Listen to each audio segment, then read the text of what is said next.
Bien le bonjour, bienvenue. Qui dit dimanche dit thread d'horreur sur ma chaîne YouTube. Sans grande surprise, je vous sors aujourd'hui le thread d'horreur du dimanche. Hier, je vous ai dit sur Instagram que j'étais vraiment malade et c'est le cas. J'ai un mal de tête permanent, le nez qui coule, bon là ça va. J'ai dormi, j'ai pris un Doliprane, je n'ai plus le nez bouché. Écoutez, on va en profiter pour filmer. Nous sommes dimanche, donc on est le jour même de la publication de la vidéo. Du coup, je ne pourrai malheureusement pas mettre beaucoup d'images, etc. J'espère que ça ne va pas vous perturber. Je sais que la semaine dernière, pareil, mon logiciel de montage m'a fait péter un câble. Il arrêtait pas de bugger. Du coup, je vous ai publié le thread d'horreur sans images. Et vous m'avez dit que ça ne vous gênait pas qu'il n'y avait pas d'images. Du coup, merci. Vous êtes des pépites. Je ne le répéterai jamais assez. Vous me soulagez énormément. J'ai sélectionné 4 histoires, non pas 3 parce qu'étant donné que j'ai moins de travail avec le montage, je vous en lis 4. J'espère que ça vous plaira. Ne perdons pas plus de temps et c'est parti pour la première histoire. Darkasta, Darkasta, raconte-nous une histoire. Coucou Cam, j'espère que tu vas bien. C'était en avril dernier à Reims. J'habitais dans une résidence étudiante, avec une seule pièce à l'époque. Il était 3-4 heures du matin. J'étais allongée sur le ventre, ce qui est très mauvais en islam. Je comprends pourquoi. Bref, en islam, il est très déconseillé de dormir sur le ventre. Il y a des études scientifiques qui ont démontré qu'après, il était très mauvais de dormir sur le ventre. Bref, si vous voulez en savoir plus, je vous laisse faire vos petites recherches sur le fait de dormir sur le ventre. Et là, j'ai entendu le bruit de mes colis bougeant derrière moi. Pensant que le vent les avait fait basculer, je me retourne pour regarder. Et là, je vois une ombre noire passer très vite, passant de ma porte à mon lit. Et là, l'horreur débuta. Je me retrouve en l'espace de 5 secondes, vraiment, bloquée sur le ventre. Je sens une main sur ma nuque et 2 autres mains qui serraient mes poignets. Ainsi qu'une pression, tel un individu très très lourd, sur moi. Cela m'a fait très très peur. Je commençais à réciter le maximum de sourates que je connaissais. Au départ dans ma tête, puis j'ai essayé de les dire à voix haute. Mais c'est comme s'il affaiblissait ma voix, a'oudh billah, de sorte que je ne puisse pas parler normalement. Et là, en récitant, ça ne marche pas. Cela a duré plus de 10 minutes. Et sa pression sur moi devenait de plus en plus forte. Je commence à dire « Tu ne m'auras pas, Allah est plus fort que toi. Je n'ai pas peur de toi, je n'ai peur que d'Allah. » Et je le répétais au bout de la 3e fois, j'entends clairement « Ah, ah » d'une voix très monotone. Je recommence à réciter et là pareil. Il rit et dit « Ah, ah ». Et là je sens un soupir près de mon oreille. J'arrive à me retourner enfin sur le dos. J'ai fermé les yeux pour ne pas croiser son regard de peur qu'il me possède. Et là, la pression sur moi est encore pire. Je sens littéralement des jambes sur les miennes très lourdes et une main sur chaque poignet ainsi que mes cheveux tirés en arrière. J'ai cru qu'il allait me voler avec un i. J'ai essayé d'atteindre mon téléphone juste à côté de moi qui était déjà sur l'application Muslim Pro,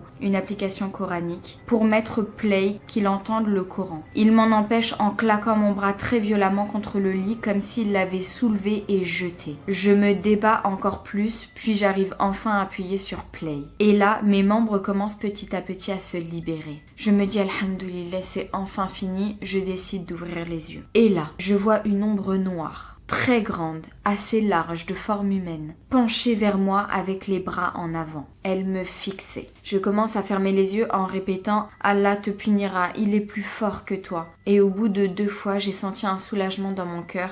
J'ai donc ouvert les yeux et il n'était plus là. Je suis restée sous le choc une bonne demi-heure avant de pouvoir bouger car j'étais pétrifiée. J'ai ensuite appelé mon père qui s'est déplacé à 1h30 de Reims pour me récupérer dans l'immédiat. Je ne suis plus jamais retournée là-bas. Ma mère a rendu les clés à ma place quelques mois après. Quant à moi, je faisais des allers-retours chaque jour pour mes études. J'ai par la suite parlé de tout cela à mon frère qui est vraiment dans la religion et ma mère et ils étaient sous le choc, surtout quand j'ai dit qu'il a ri de moi quand je récitais. Et surtout que ça dure autant de temps malgré le Coran, les récitations sans cesse. J'ai contacté tous les imams de Reims, aux alentours de Paris aussi et de chez mes parents afin de faire une ruqya non pas à moi mais à l'appartement, de peur qu'une autre personne vive ce que j'ai vécu là-bas. Or, aucun n'a pu m'aider car pour eux, la créature qui s'en est prise à moi était puissante et qu'eux n'étaient pas tous assez habilités pour traiter des gros cas comme cela. Aujourd'hui, je suis toujours à Reims, ailleurs. Et juste le fait d'y repenser ne me met pas bien du tout.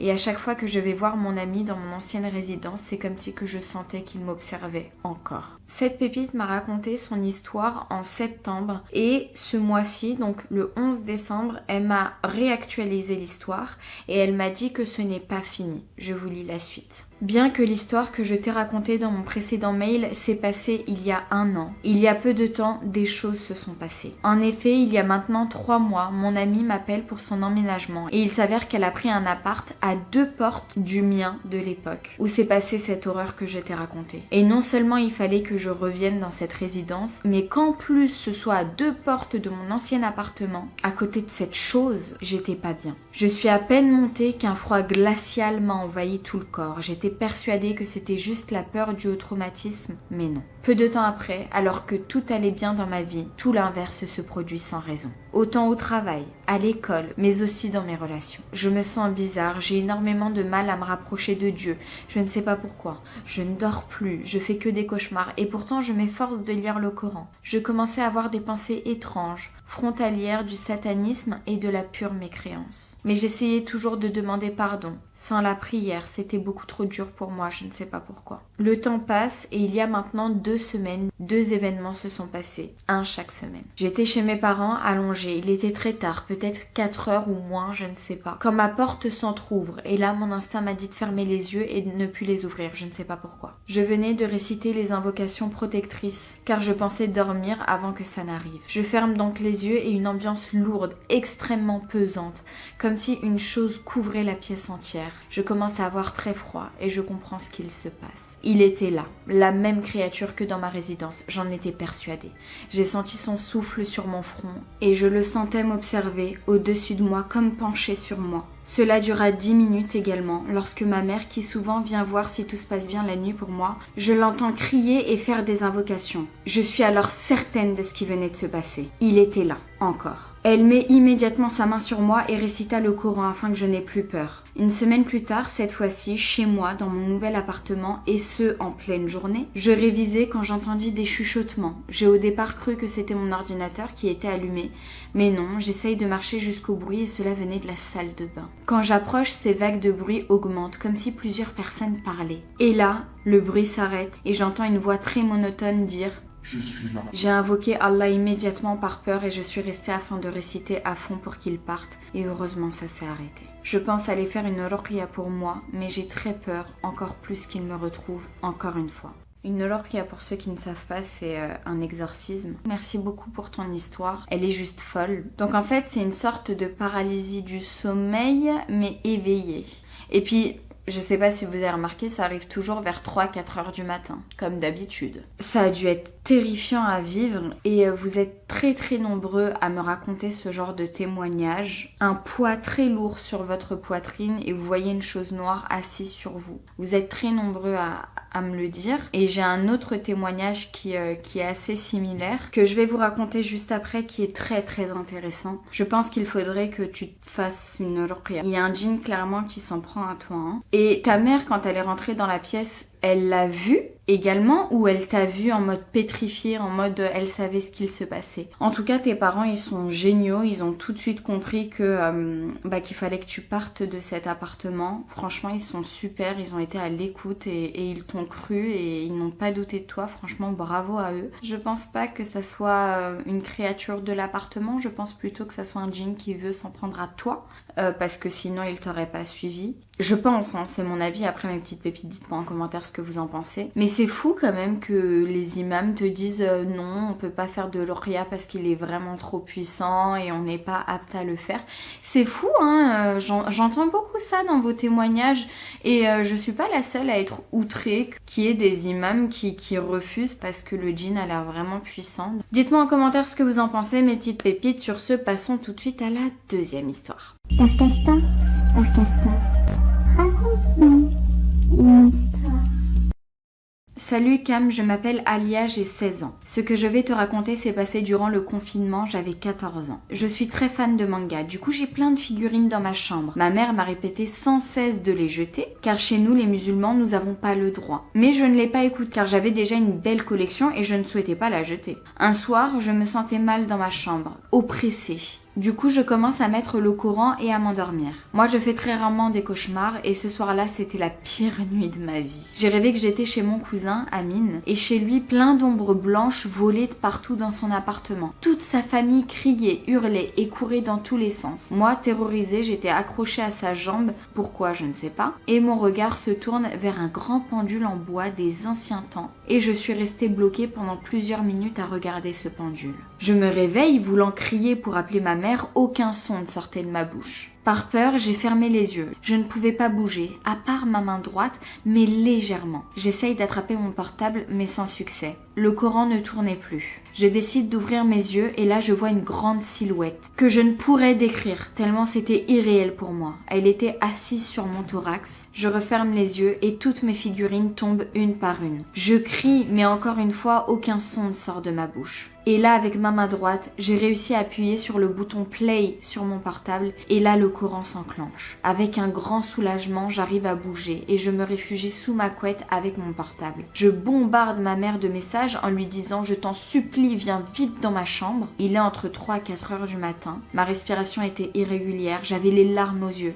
Ma mère débarque dans ma chambre, je te dis pas le soulagement que j'ai eu. Elle est restée dormir avec moi et le lendemain, quand je me réveille, je remarque toutes mes figurines sur mon bureau, les bras, les jambes et leur tête démembrées. Depuis, j'ai jeté toutes mes figurines et je me sens mieux dans ma chambre. Et j'ai aussi commencé la prière pour que Dieu me protège. Merci beaucoup pour ton histoire. J'ai voulu vous la lire, celle-ci, parce qu'elle est similaire à l'autre, bon, beaucoup moins violente, mais toujours, cette pépite a senti une personne sur son thorax très lourde et a ouvert les yeux et l'a vue. C'était une personne noire, etc. Vous êtes nombreux à vivre ça. Et au début, quand j'ai lu ce mail, je me suis dit que c'était une paralysie du sommeil que beaucoup de personnes font. Mais ce qui m'a choqué le plus, c'est quand tu m'as dit que le lendemain, tu as trouvé toutes tes figurines sur ton bureau, les membres totalement démembrés. Ça m'a un petit peu perturbée, un petit peu beaucoup même. C'est très bizarre, on est d'accord. À quel moment? J'espère que c'est pas ta mère qui en douce s'est dit bon, tu sais quoi, allez hop, je les détruis une par une. Non, je pense pas. Je pense qu'elle te l'aurait dit et vraiment je pense que ta maman est incroyable parce que moi j'envoie des messages à ma mère 3-4 heures du matin, elle ne me répondra jamais. De toute façon j'ai le même sommeil que ma mère, on peut m'appeler 20 fois sur mon téléphone quand je dors, je n'entends rien. On peut sonner à ma porte pendant 20 ans, je n'entends rien. Quand je dors, je dors. Et ma mère elle est pareille. Du coup, heureusement que ta mère n'est pas comme ça et qu'elle est venue te voir et qu'elle ait bien voulu dormir avec toi. Vraiment bravo à elle. Sur ce mes petites pépites, j'attends ce que vous en pensez de ces démembrements de figurines en commentaire et on peut passer à la troisième histoire. Père Castor, raconte-nous une histoire. Bonjour Cam, j'aime beaucoup ce que tu fais et je voulais te partager mon expérience. Depuis toujours, mon rêve c'est d'être maman. En 2017, je me suis mariée avec mon amour de jeunesse et on a prévu de fonder une grande famille. En 2018, j'ai eu ma première fille et en 2021, ma deuxième. Malheureusement, mon dernier accouchement s'est très mal passé et depuis, je dis à tout le monde que je ne veux plus d'enfants. Je ne veux pas revivre ça. En plus, j'ai fait une dépression postpartum et je commence seulement à voir le bout du tunnel. La semaine dernière, j'ai eu une grande discussion avec ma petite sœur qui est enceinte autour de la maternité. Le soir même, après avoir couché les enfants, je cogite un peu sur la question d'un troisième bébé et chose que je n'ai jamais fait. Je dis tout haut, si je dois encore être enceinte dans ma vie, il me faut un signe. Le lendemain, je me réveille avec un prénom féminin qui tourne dans ma tête, mais je n'y fais pas plus attention que ça. L'après-midi, je jouais avec mes filles dans le salon quand ma grande, 3 ans et demi, est venue près de moi et m'a dit « Tu sais maman, avant d'être avec toi, moi aussi j'étais une maman. J'avais 3 filles et on vivait dans une grande maison. Puis, j'ai dû les quitter pour venir te rendre heureuse. Tu penses que nous aussi on aura 3 filles comme dans ma vie d'avant ? Ça fait maintenant 3 jours qu'elle me parle de sa vie de maman avec ses 3 filles. Je ne sais pas bien comment analyser la situation, mais en tout cas, son histoire est exactement la même tous les jours et elle est hyper sérieuse quand elle m'en parle. Est-ce le signe que j'ai demandé ? Et ce prénom, est-ce que ma fille est une réincarnation ou est-ce qu'elle voit des choses ? Qu'en pensez-vous ? Alors, oui. Franchement, c'est hyper perturbant. Moi, les trucs de réincarnation, tout ça, ça me perturbe à un point. J'ai vu, on est nombreux à avoir vu les reportages sur 30 histoires. Cette émission était magnifique, je ne sais même pas pourquoi ils l'ont arrêtée. 30 histoires les plus mystérieuses, quelque chose comme ça. Et il y avait une histoire de réincarnation d'un petit garçon qui parlait de sa vie d'avant et quand on lui montrait les photos, il disait oui, c'était mon ami Tom. Et il s'appelait vraiment Tom, le mec à côté. Donc tu te dis mais what the fuck, qu'est-ce qui se passe? Waouh, il peut pas inventer tout ça. Enfin, et pour ta fille, franchement, je n'en ai aucune idée. Je ne sais pas si c'est le signe que tu as voulu avoir. Franchement, je sais pas. Là, j'ai besoin de votre aide. C'est peut-être une réincarnation, je n'en sais rien. En islam, nous, on n'a pas de réincarnation. Chez nous, ça n'existe pas. Donc, on va mettre ça sur le dos du djinn parce que je n'en ai aucune idée, vraiment. Je n'en ai aucune idée. J'attends vos avis en commentaire parce que là, je suis un petit peu perdue. Passons tout de suite à la dernière histoire. Père Castor, raconte-nous une histoire. Bonjour Macam, j'ai besoin de ton avis et de celui des pépites sur un événement qui a eu lieu et qui me perturbe. Je m'appelle Nadia, tu peux le dire, et voilà l'histoire. Il y a 3 ans, avec mon mari, nous étions en vacances à Kuta, donc c'est en Indonésie. On marchait face à l'immensité de l'océan, il faisait très sombre. Au cours d'une discussion, je lui dis « C'est fou de se dire que le royaume de l'invisible des djinns se trouve dans les océans, c'est flippant. » C'est ce qu'on dit en islam. Il me dit qu'il y croit, comme moi, mais comme il n'a jamais rien vu, il avait quelques doutes sur l'existence des esprits, des démons. Puis on arrête là le sujet. En entrant, on récupère notre chambre d'hôtel et tout se passe bien. On s'endort, tout à coup vers 3h du matin. Vous voyez, toujours 3h du matin. Toute la chambre est très secouée violemment. Mais vraiment, notre matelas faisait des vagues. On sursaute pensant à un tremblement de terre, puis très vite on réalise que non, ce n'est pas ça. On dirait que quelqu'un est sous notre lit et met des violents coups. Alors ni une ni deux, mon mari soulève le matelas prêt à y trouver un homme assez fort pour nous soulever et nous envoyer valser tous les deux. Mais rien. La lampe de chevet et le réveil se sont renversés. On est choqués de ce qu'il se passe. Puis les secousses disparaissent d'un coup, aussi vite qu'elles n'étaient apparues. Ça a duré 5 bonnes minutes. Après tout ça, on était choqués. Cependant, nous nous sommes quand même rendormis dans la minute qui suit. Limite comme par magie. Moi qui suis une chochotte, jamais je ne me serais rendormie après ça tranquillement. On est limite tombé dans les pommes. Au matin, nous étions tout chamboulés et pas de signe de mouvement dans les chambres voisines. Personne n'a rien vu, pas un seul bruit, juste mon mari et moi. Qu'en pensez-vous ? C'est quand même bizarre, hein, parce que vous l'avez vécu à 2. Franchement, si t'avais été toute seule à vivre ça, je t'aurais dit, ouais, t'as dû le rêver. Pour toi, ça a dû être réel, mais en fait, je pense que c'était ton psychique qui a fait que, mais là, vous étiez 2. Ça existe des rêves à 2 ? Non, enfin, moi, j'en suis pas au courant, tu vois. Vous avez été 2 à vivre la même chose. C'est quand même bizarre. Après, si on part un petit peu plus dans notre imagination, on peut se dire que quand ton mari a dit « je n'ai rien vu, du coup, je n'y crois pas », et il y a un petit djinn qui s'est dit « ah, on va s'occuper de toi ce soir ». Peut-être. Et je comprends du coup mieux ton titre « Ne dites jamais que vous n'y croyez pas ». C'est fou, j'aurais grave flippé. Ton lit qui bouge comme ça en mode tremblement. Non, c'est trop. Bon, je pense que ton mari maintenant y croit. Je pense. Hein. À mon avis, voilà, je pense qu'il y a un djinn qui s'est dit « Ah, tu ne veux pas croire en notre existence ?» Et je pense qu'ils ont fait ça. Ou du moins un a fait ça pour vous provoquer et pour vous dire « On est bien là, on existe bien ». Je pense. Et concernant la vie des pépites, ils vont te le dire en commentaire, n'hésite pas à aller voir tout ça. Sur ce, le thread d'horreur est terminé, j'espère qu'il vous a plu malgré qu'il n'y ait pas beaucoup d'illustrations. Comme d'habitude, si vous avez kiffé, n'hésitez pas à liker au max, à vous abonner si vous me découvrez. Ici on est chill, on est tranquille, on fait du make-up, du paranormal, de l'humour, un peu de tout. Je te laisse mes réseaux sociaux par-ci par-là, TikTok et Instagram, j'y suis active tous les jours. Vraiment sur Instagram, c'est là-bas que je vous donne beaucoup d'infos sur les prochaines vidéos à venir, sur ce qui se passe dans ma vie de paranormal. D'ailleurs, je pense que je vais vous faire une vidéo fait paranormal, ce qui s'est passé récemment dans ma vie, parce que vraiment c'est troublant. Et j'ai aussi un petit truc en caméra qui s'est passé que je vais vous montrer, parce que ça s'est passé plusieurs fois. J'aimerais votre avis dessus, je vais vous sortir la vidéo incessamment sous peu. Sur ce, voilà, si t'es resté jusqu'à ce moment de la vidéo, mets-moi en commentaire le mot Sanitol. J'ai la bouteille devant moi. Sur ce, je t'embrasse très fort, je te dis à mercredi pour une prochaine vidéo YouTube et surtout, tu prends soin de toi et de tes proches. Ciao. Ring around the rosy. instead sliced her in the throat and killed her, and then gave the chance that the Mephisto prophet resurrected her, and now she's all over him, of course.